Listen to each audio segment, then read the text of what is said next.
একজন ম্যানেজার, তার অধীনস্থ বেশ কিছু কর্মচারী ছিল, তাদেরকে একটা মোরগ দিলেন, সবাইকে একটা একটা করে মোরগ দিলেন এবং বললেন যে যাও, এটা তোমরা নির্জনে গিয়ে জবে করে নিয়ে আসবে, যেখানে কেউ তোমাদেরকে দেখবে না।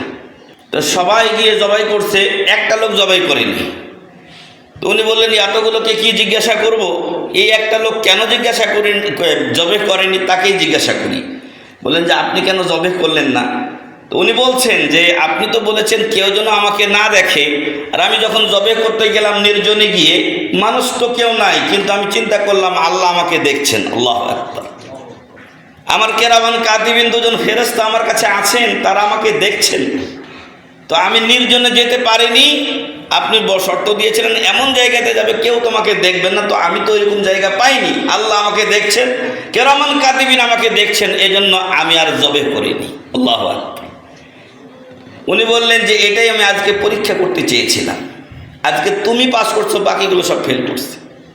তো সম্মানিত উপস্থিতি, এই তাকওয়াটা যদি আমাদের সবার ভিতরে থাকতো, তাহলে আমাদের মুসলিমদের ভিতরে যে অন্যায়গুলো আছে, যে পাপগুলো আছে, এগুলো কি থাকতো? এগুলো তো থাকতো না।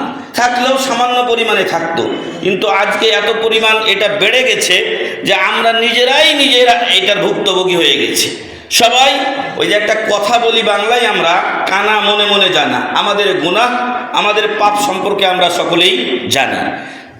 সর্বোপরি আল্লাহর কাছে দোয়া করি, আল্লাহ যেন আমাদের সবাইকে তার ভয় এবং পরহেজগারিতা দান করে যাবতীয় পাপ থেকে বেঁচে থাকার তৌফিক দান করেন। আমিন।